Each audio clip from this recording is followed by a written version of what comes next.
तो आज के करंट अफेयर्स के अंक पे मैं करंट अफेयर्स से जुड़ी हुई कुछ महत्वपूर्ण विषयों को लेकर आप लोगों को चर्चा करूंगा। आप लोग साथ साथ नोट्स बनाते जाइएगा। ये सारे वो टॉपिक हैं जो कि आपकी आगामी परीक्षा है, उन परीक्षाओं में ये प्रश्न आपको देखने को मिलेंगे, इसलिए आपको बहुत अच्छे से जो है ये टॉपिक कवर करना है, क्लियर करना है। ठीक है, तो चलिए करंट अफेयर्स में जो आज का पहला करंट अफेयर्स है ये आपका जुड़ा हुआ है पुलिस कमिश्नर प्रणाली से। पुलिस कमिश्नर प्रणाली से, पुलिस कमिश्नर प्रणाली।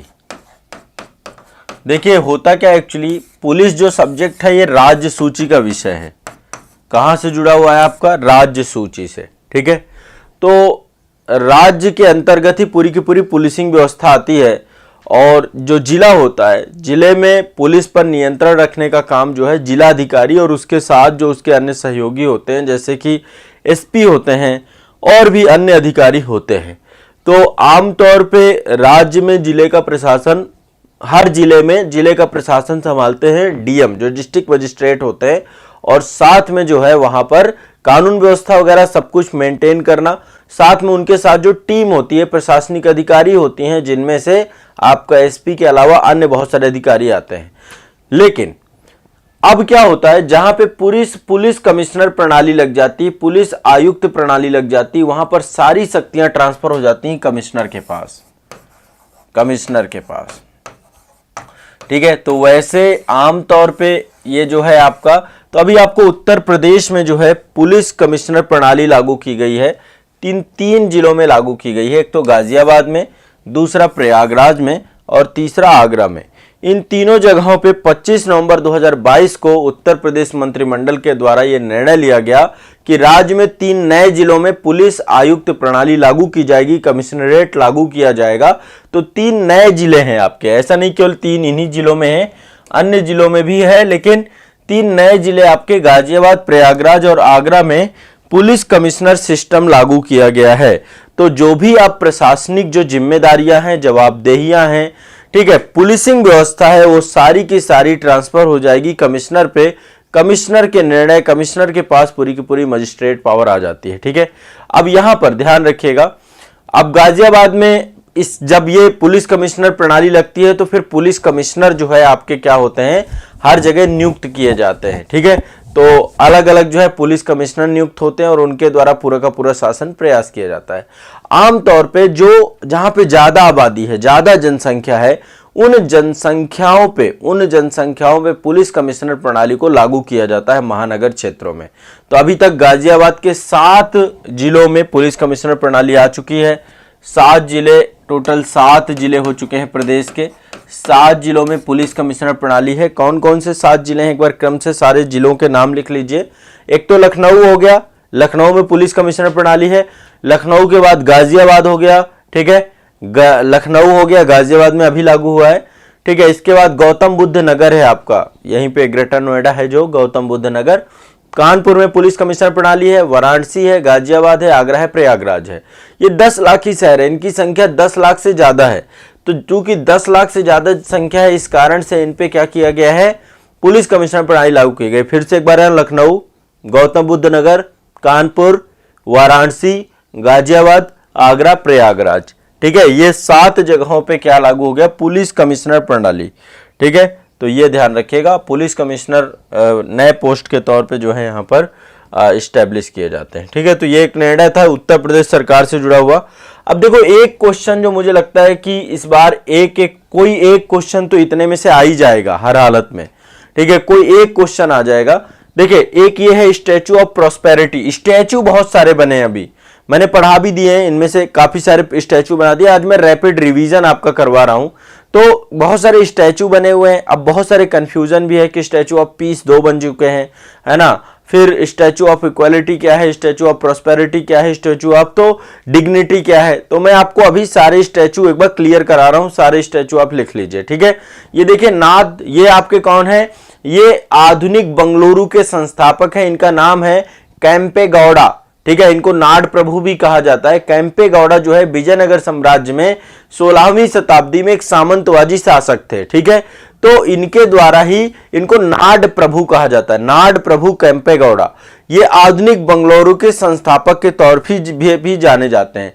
तो प्रधानमंत्री नरेंद्र मोदी जी के द्वारा बंगलुरु में श्री नाड प्रभु केम्पेगौड़ा की प्रतिमा का अनावरण किया गया है। ये बंगलुरु अंतरराष्ट्रीय हवाई अड्डे पे अनावरित हुई है, तो ये मैं पहले बता चुका हूं। और ये जो है आपकी कांस्य प्रतिमा है आपकी, इसके शिल्पकार भी वही हैं जिन्होंने जो है स्टैचू ऑफ यूनिटी के शिल्पकार थे, जो आपकी सरदार वल्लभ भाई पटेल की स्टैचू ऑफ यूनिटी बनाई गई है। तो इसके शिल्पकार बी सुतार हैं, राम बी सुतार, पूरा नाम है Ram B Sutar, Ram B Sutar, Ram B Sutar. ठीक है, इसको गिनीज वर्ल्ड ऑफ रिकॉर्ड भी मिला है इस पुस्तक को। तो ये कांस्य प्रतिमा है और इसकी ऊंचाई 108 फीट है, टोटल 108 फीट की ऊंचाई है इस पूरी प्रतिमा को। ठीक है, तो ये आपको स्टैचू ऑफ प्रॉस्पेरिटी बोलते हैं, इसको क्या बोलते हैं? Statue of prosperity. फिर से ध्यान रखिएगा, statue of prosperity, statue of prosperity. ये प्रतिमा किसी शहर के संस्थापक की और कांस्य की सबसे बड़ी प्रतिमा में से एक है। इसका वर्ल्ड रिकॉर्ड आपका इसका भी सम्मिलित किया गया है। तो एक तो ये ध्यान रखिएगा। ठीक है, अब एक स्टैचू ऑफ प्रॉस्पेरिटी ध्यान रखिए, नाथ प्रभु केम्पेगौड़ा पे बनी है।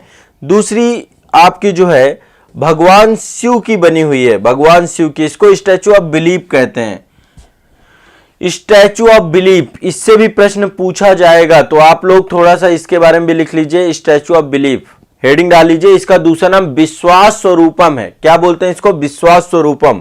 यह स्टैचू भगवान शिव की प्रतिमा है आपकी, ये विश्वास स्वरूपम या स्टैचू ऑफ बिलीफ। क्या है स्टैचू ऑफ बिलीफ?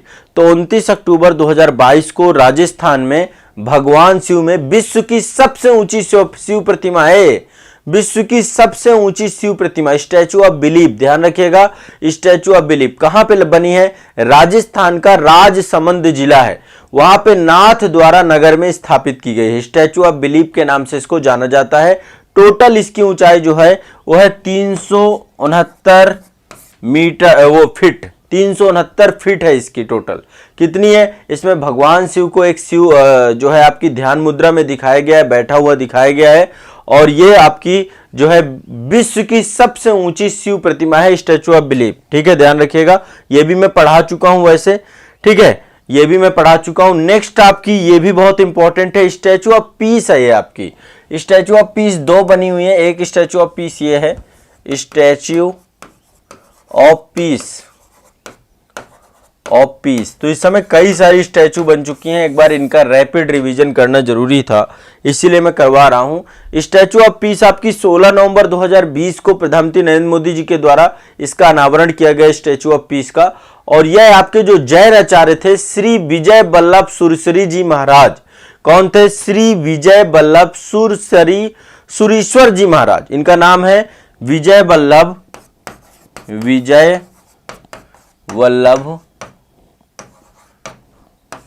सुरेश्वर जी महाराज।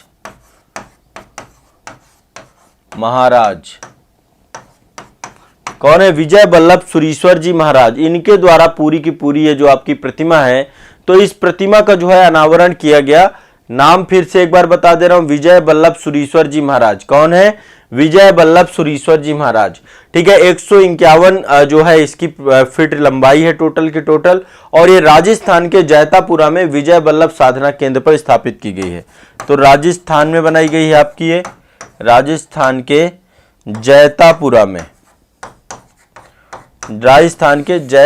में इसको स्टैब्लिश किया गया है। ठीक है, स्टैचू ऑफ पीस को। कोई दिक्कत किसी को? कोई दिक्कत नहीं ना? Statue of peace. ठीक है, ध्यान रखिएगा, statue of peace, statue of peace. Next आगे चलते हैं, अगली है आपकी, नेक्स्ट है आपकी ये, हाँ ये है आपकी स्टैचू ऑफ पीस, प्रधानमंत्री नरेंद्र मोदी जी के द्वारा अनावरण किया गया इसका। अगली देखो, ये वाली काफी फेमस है, स्टैचू ऑफ इक्वालिटी बनाई गई है, रामानुजाचार्य की है। रामानुजाचार्य जी की 3 प्रतिमाएं बनी है। एक स्टैचू ऑफ इक्वालिटी है, ये आपकी स्टैचू ऑफ इक्वालिटी है, लिख लीजिए। कहां बनी है? आंध्र प्रदेश में। विशिष्टाद्वैतवाद से जुड़े हुए थे रामानुजाचार्य, और 15 फरवरी 2022 को प्रधानमंत्री जी के द्वारा स्टैचू ऑफ इक्वालिटी बनाई गई थी। ठीक है, रामानुजाचार्य जी के ऊपर बनी हुई है आपकी ये। ठीक है, ये ध्यान रखिएगा। कहां बनी हुई है? शमशाबाद हैदराबाद में, तेलंगाना में अवस्थित है आपकी।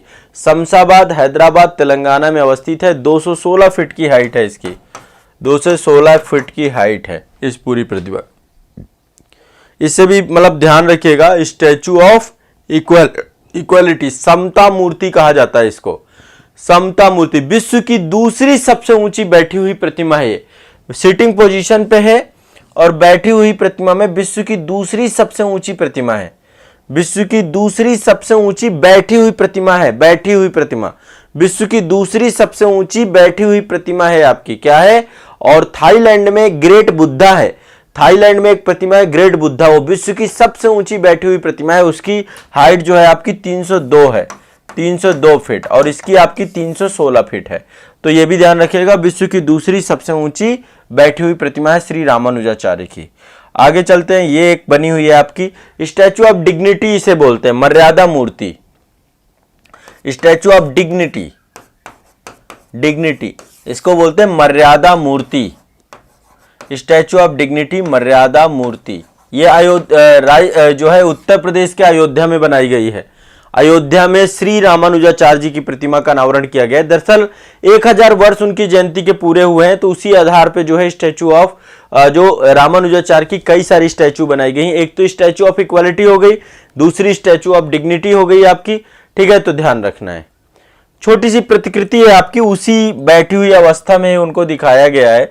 जैसे स्टैचू ऑफ इक्वालिटी है उसी तरीके से स्टैचू ऑफ डिग्निटी यहाँ पे बनाई गई है अयोध्या में। ध्यान रखिएगा, अयोध्या में इस प्रतिमा का मुख्यमंत्री जी के द्वारा अनावरण किया गया है। एक और है आपकी ये जम्मू कश्मीर में बनाई गई statue of peace, Jammu Kashmir. एक स्टैचू ऑफ पीस बल्लभ साहब की थी, ठीक है, जो राजस्थान जैतापुरम। ये स्टैचू ऑफ पीस रामानुजाचार्य की है। Statue of peace, statue of peace, ठीक है, इसको भी ध्यान रखना है। तो जुलाई 2022 में केंद्रीय गृह मंत्री अमित शाह जी के द्वारा श्रीनगर जम्मू कश्मीर में श्री रामानुजाचार्य जी की प्रतिमा का अनावरण किया गया। ठीक है, स्टैचू ऑफ पीस नाम दिया गया। सफेद संगमरमर से पूरी की पूरी निर्मित है। वजन इसका 600 किलोग्राम है। ये आपकी पूरी की पूरी कंप्लीट प्रतिमा है। ठीक है, ध्यान रखना है इस बात को। नेक्स्ट आगे चलते हैं। ये आपकी सारी स्टैचू हो गई, सबको क्लियर हो गया।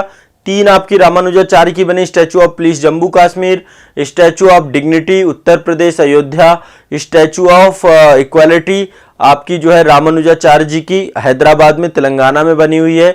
स्टैचू ऑफ पीस ये आपकी विजय वल्लभ सुरसरी जी महाराज जैतापुरा राजस्थान में बनी हुई है। स्टैचू ऑफ बिलीफ यह विश्वास स्वरूपन है, भगवान शिव की प्रतिमा है और सबसे ऊंची शिव प्रतिमा है बैठी हुई ध्यान मुद्रा पे।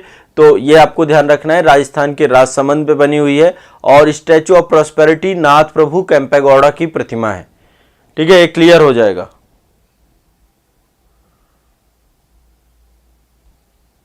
हाँ, दोनों हृदय Kumar ji. Statue of peace जो राजस्थान वाली है उसको पीएम मोदी जी के द्वारा किया गया है। ठीक है, विजय वल्लभ सुरेश्वर जी महाराज जी के। और जो यहाँ वाली है इसको आपको जम्मू कश्मीर वाली, इसको अमित शाह जी के द्वारा इसका अनावरण किया गया है। ठीक है, ध्यान रखना। नेक्स्ट अगला चलते करंट अफेयर्स। अगली न्यूज है केरल से। केरल में एक जगह है वायनाड। वायनाड से ही राहुल गांधी एक समय सांसद हुआ करते थे, अब ये संसद नहीं रहे। वायनाड जो है एक तरीके से भारत का पहला जिला बन गया है सभी अनुसूचित जनजाति के समुदाय के नागरिकों को बुनियादी दस्तावेज उपलब्ध कराने वाला। ठीक है, तो इसके उद्देश्य से एक अक्षय big campaign for documentation digitalization करके एक जो है आपका प्रोग्राम चला था जिसको बोलते हैं ABCD। ठीक है, डॉक्यूमेंट को डिजिटल करने के लिए, डॉक्यूमेंट बनवाने को लेकर के जो है आपका एक अभियान चलाया गया था केरल में। तो केरल में सभी अनुसूचित जनजाति के नागरिकों के लिए चलाया गया था। उनमें से केरल का वायनाड जो है क्या बना है, पहला जिला बन गया है जहां पे सभी अनुसूचित जनजाति के लोगों का क्या हो चुका है, डॉक्यूमेंटेशन हो चुका है, सभी बुनियादी दस्तावेज बन चुके हैं। ठीक है, आपको पता है डिजी लॉकर एक ऐप आता है, आप लोग शायद यूज करते हो नहीं करते हो, गवर्नमेंट का ऐप है डिजी लॉकर। उस ऐप में आप अपने सारे डॉक्यूमेंट का एक्सेस कर सकते हैं अपने आधार कार्ड और रजिस्टर्ड ओटीपी मोबाइल नंबर के माध्यम से। आधार कार्ड वही होना चाहिए जिसमें वही मोबाइल नंबर और आधार कार्ड होने चाहिए जिससे ओटीपी आता हो। तो उसमें आप डिजी लॉकर ऐप में अपने सारे डॉक्यूमेंट आप अपने एक्सेस कर सकते हैं। तो डिजी लॉकर के माध्यम से सभी को डिजिटलीकृत कर दिया गया है। भौतिक दस्तावेजों को खोने और नष्ट होने की स्थिति अब समाप्त हो चुकी है। तो ये आपका जनजातीय जो है डॉक्यूमेंटेशन को डिजिटल करने का काम जो है किया है केरल के वायनाड ने। तो ध्यान रखिएगा, वायनाड केरल का पहला जो है ये आपका जिला बना। अब देखो बुनियादी दस्तावेज में आपका एक आधार कार्ड आता है, स्वास्थ्य कार्ड आता है, राशन कार्ड आता है, जन्म प्रमाण पत्र आता है, चुनाव मतदाता वोटर आईडी कार्ड आता है, बैंक खाता आता है, स्वास्थ्य बीमा आता है और भी पैन कार्ड आता है। ये सारे के सारे डॉक्यूमेंट जो है आपके बुनियादी दस्तावेज में आते हैं। तो इन सभी दस्तावेजों को डिजिटलीकृत करके डिजी लॉकर में दे दिया गया कि भैया लो डिजी लॉकर है, यहां पे जाओ और इसके अपने सारे के सारे वो एक्सेस करो। आप लोग भी अपने डॉक्यूमेंट डिजी लॉकर में 10th की मार्कशीट, 12th की मार्कशीट सारे एक्सेस कर सकते हो पूरे के पूरे। वो सब आपको ऑटोमेटिक वहीं से फैच कर लेगा। बस आपका आधार कार्ड भर मोबाइल नंबर दोनों सही होना चाहिए। ठीक है, ये आपको दिमाग में बैठा के रखना है, सभी के लिए ये एक इंपॉर्टेंट जो है। चलिए अगला चलते हैं। नेक्स्ट यहां पे देखिए, ये पिनरई विजयम जो है वो केरल के मुख्यमंत्री हैं, पिनरई विजयन साहब। ठीक है, तो ये जो है केरल में एक जगह है धर्मदत्त विधानसभा क्षेत्र। तो धर्मदत्त विधानसभा क्षेत्र जो इनका है ये जो है यहीं से चुन करके आते हैं। केरल में टोटल 140 विधानसभा सीटें हैं। कितनी है? 140। देखा होगा केरल से बहुत सारी खबरें हैं और सारी एजुकेशन से जुड़ी हुई हैं, है ना। कोई डिजिटल साक्षर पंचायत बन रही है पुल्लमपुरा, या फिर कोल्लम पहला संविधान साक्षर जिला बन रहा है।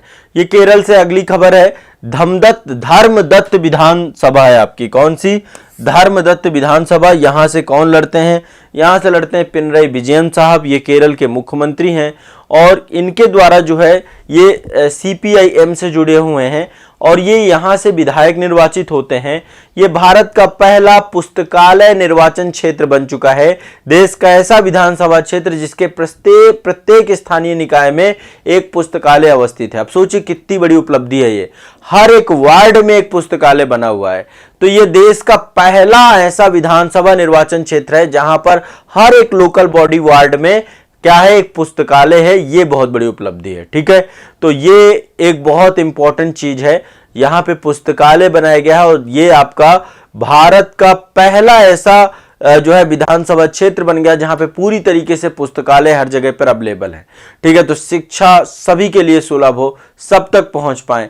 तो पिनरई विजयम के द्वारा केरल में पुस्तकालय जनक के आंदोलन भी जाने जाते हैं। पिनरई विजयन साहब इससे पहले जो एक पर्सन थे जिनका नाम था पुथुवालियन नारायण पडिक्कर, एक पर्सन थे पीएन पडिक्कर साहब। इनको केरल में पुस्तकालय आंदोलन का जनक भी कहा जाता है और जो है इसी कारण से जो है ये आपको ध्यान रखिएगा। वर्ष 1996 में पीएन पडिक्कर के सम्मान में ही केरल सरकार ने जो उनकी पुण्यतिथि है, जब उनकी पुण्यतिथि है 19 जून को, उसको रीडिंग डे के तौर पे दिया गया। रीडिंग डे मतलब स्टडी डे के तौर पे कि जो है एक तरीके से चूंकि उन्होंने पुस्तकालय बड़े स्तर पे डेवलप करवाए। तो किसी स्टेट की एजुकेशन कैसे बढ़ जा रही है आप देख सकते हैं। ये एक बहुत बड़ा कारण है। वहां के जो लोकल लीडर्स हैं उनका भी एक इंटरेस्ट है शिक्षा को लेकर। आप हमारे आसपास देखिए एक सिंगल लाइब्रेरी नहीं मिलती है, तो ये सबसे बड़ी चीज होती है। ठीक है, चलिए आगे चलते हैं। ये आप देख पा रहे होंगे 11 जनवरी 2023 को जो है Tata power renewable energy limited के द्वारा मुंबई में एक आवासीय सोसाइटी है जिसका नाम है बिबेरिया कंडोमिनियम। ठीक है, बिबेरिया कंडोमिनियम। ये सोसाइटी पहली आपकी सौर ऊर्जा से ऑपरेटेड सोसाइटी बन गई है। नाम क्या है? बिबेरिया। ठीक है, कांडोमिनियम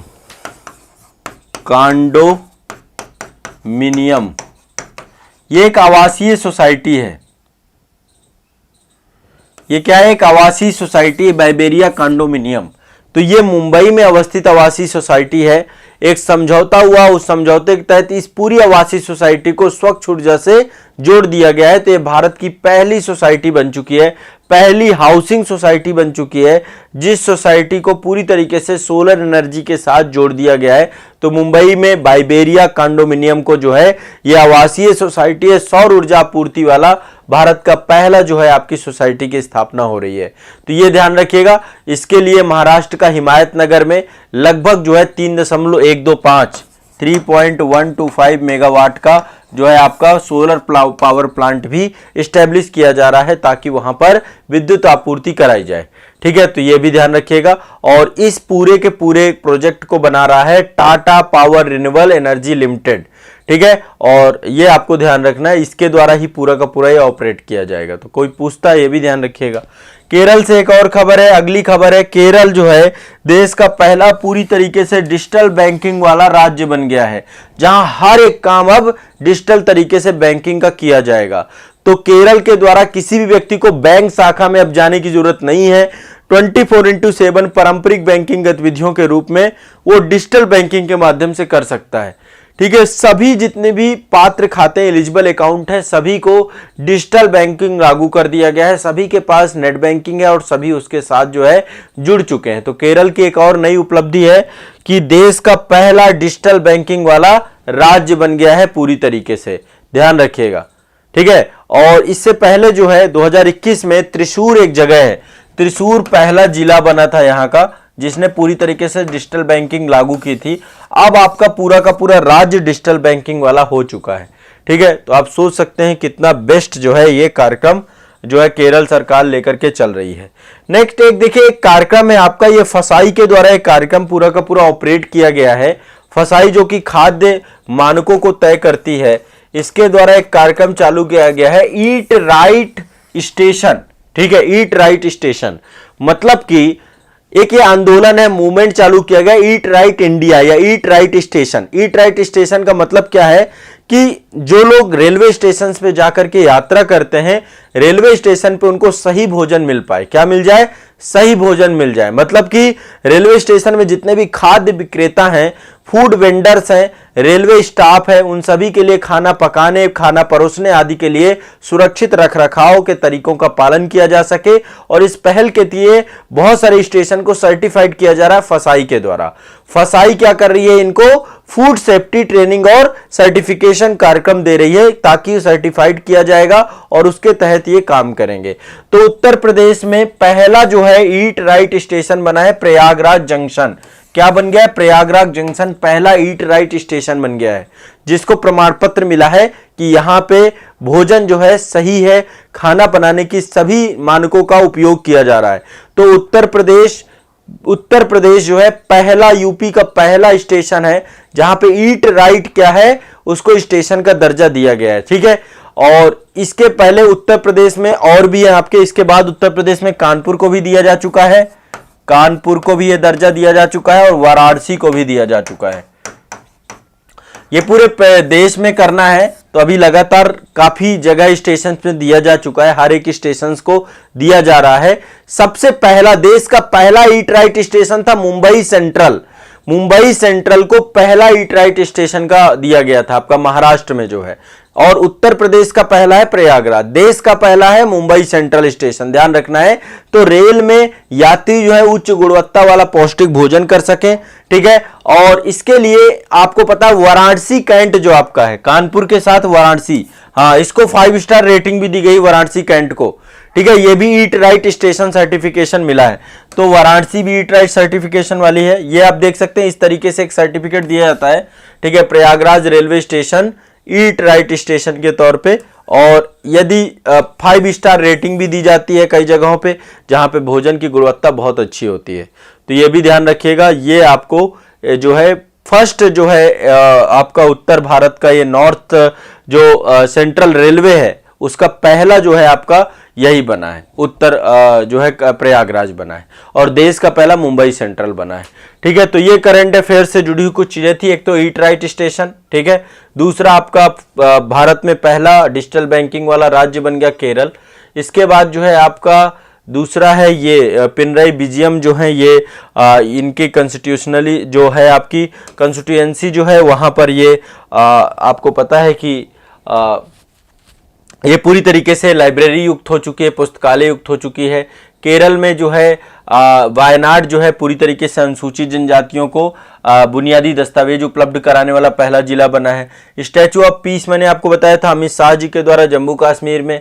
यह स्टैचू ऑफ डिग्निटी मर्यादा मूर्ति है, ये अयोध्या में बनाई गई है। यह स्टैचू ऑफ इक्वालिटी है, ये तेलंगाना में बनाई गई है। ठीक है, समता मूर्ति भी इसको कहा जाता है। स्टैचू ऑफ पीस है, ये आपकी राजस्थान में विजय वल्लभ सुरीश्वर जी महाराज की बनाई गई है। इसके बाद ये विश्वास रूपम है, स्टैचू ऑफ बिलीफ है, आपकी भगवान शिव की प्रतिमा है। और यहाँ पे ये नाथ प्रभु कैंपेगौड़ा है, स्टैचू ऑफ प्रॉस्पेरिटी बनाई गई है। इस पे हमारी चर्चा हो गई। और इसके पहले जो है उत्तर प्रदेश में जो गाजियाबाद, प्रयागराज, आगरा है, यहाँ पे पुलिस कमिश्नरी सिस्टम जो है लागू किया जा चुका है। तो आज के करंट अफेयर्स पे इतने टॉपिक हमने कवर किए। ये मोस्ट इंपॉर्टेंट टॉपिक हैं जो कि आपके एग्जाम में पूछे जाने की पूरी संभावना है। ठीक है, इस स्टैचू वाले से एक क्वेश्चन तो 100% पूछा जाएगा और बाकियों से भी प्रश्न पूछे जाएंगे जो मैंने आपको बताया। ठीक है, चलिए।